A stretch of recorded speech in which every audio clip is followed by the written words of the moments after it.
Salam sejahtera bagi kita semua. Perkenalkan, nama saya Putra Renaldi, kelas D205.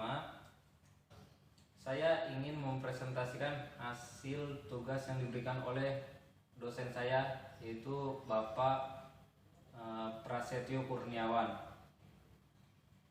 Di sini saya ingin mempresentasikan hasil tugas yang telah saya kerjakan untuk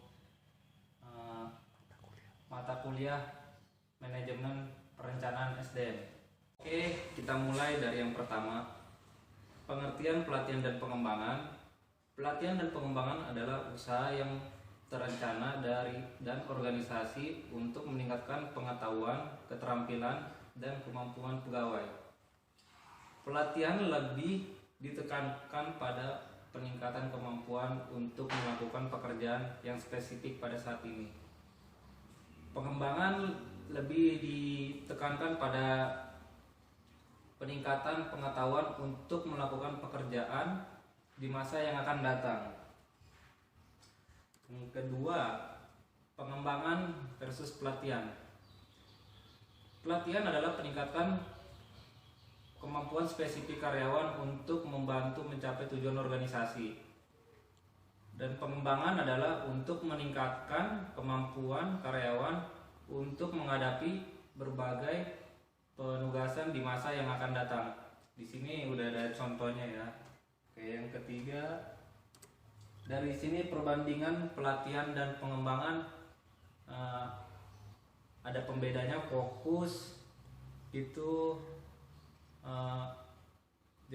jangka waktu, tujuan, hasil, dan pengukuran efektivitas.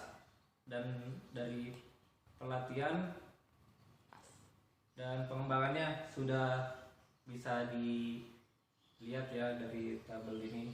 Jadi kita berikutnya aja. Faktor penyebab perlunya pelatihan. Dari faktor ini kita bisa lihat kualitas angkatan kerja, persaingan global, perubahan yang cepat dan terus menerus, masalah alih teknologi, perusahaan demografi dan faktor penyebab perlunya pelatihan. Oke, next berikutnya. Di sini manfaat pelatihan. Terlihat dari manfaat pelatihan, pegawai yang baru direkrut belum memahami secara benar bagaimana melakukan pekerjaan dan perubahan dalam lingkungan kerja dan tenaga kerja, dan meningkatkan daya saing perusahaan untuk memperbaiki produktivitas dan menyesuaikan dengan peraturan-peraturan yang ada. Misalnya standar pelaksanaan pekerjaan yang dikeluarkan oleh asosiasi industri dan pemerintah untuk menjamin produksi untuk keselamatan dan kesehatan kerja. Oke, next berikutnya. Selanjutnya, menentukan kebutuhan pelatihan. Menurut Goldstein dan Buckton pada tahun 1982, ada beberapa hal yang perlu dianalisis dalam menentukan kebutuhan pelatihan, yaitu 1. Analisis persyaratan kerja. 2. Analisis organisasi menentukan kebutuhan pelatihan. Dan ketiga, analisis karyawan. Oke, selanjutnya langkah-langkah pelaksanaan pelatihan. Menganalisis kebutuhan pelatihan organisasi yang sering disebut need analysis atau need assessment. Menentukan sasaran dan materi program pelatihan. Dan menentukan metode dan prinsip-prinsip belajar yang digunakan. Ya, selanjutnya, dan di sini ada analisis kebutuhan. Analisis kebutuhan adalah penentuan kebutuhan pelatihan dan pengembangan yang akan dilakukan. Kegiatan ini sangat rumit dan sulit karena perlu mendiagnosis kompetensi organisasi saat ini dan potensi yang dibutuhkan sesuai dengan perubahan lingkungan dan masa yang akan datang. Analisis kebutuhan melalui langkah-langkah ada 3 tahap, yaitu analisis 1. Analisis kebutuhan organisasi, kedua analisis kebutuhan tugas, ketiga analisis kebutuhan pegawai. Oke, selanjutnya di sini ada analisis kebutuhan pegawai. Analisis kebutuhan pegawai organisasi yaitu mengidentifikasi strategi organisasi, lingkungan organisasi pada saat ini dan masa yang akan datang dalam mencapai tujuan. Tantangan lingkungan mengendaki kompetensi pegawai ditandai dengan ada 4 hal. 1. Lingkungan persaingan yang semakin ketat sebagai akibat globalisasi. Kedua, kecenderungan peningkatan outsourcing. 3. Perubahan-perubahan teknologi. Dan keempat, keanekaragaman pegawai. Selanjutnya, faktor efektivitas pelatihan. 1. Participation atau partisipasi merupakan keterlibatan seorang peserta dalam kegiatan secara aktif dan secara langsung. Kedua, repetition adalah melupakan atau mengatakan secara berulang-ulang dalam usaha menanamkan ide dalam ingatan seseorang. Dan ketiga, relevance. Pelatihan mempunyai arti atau manfaat yang sangat penting pada seseorang. Keempat, transference artinya kesesuaian antara pelatihan dengan pekerjaan yang dilakukan sehari-hari oleh pegawai. Dan yang terakhir, feedback.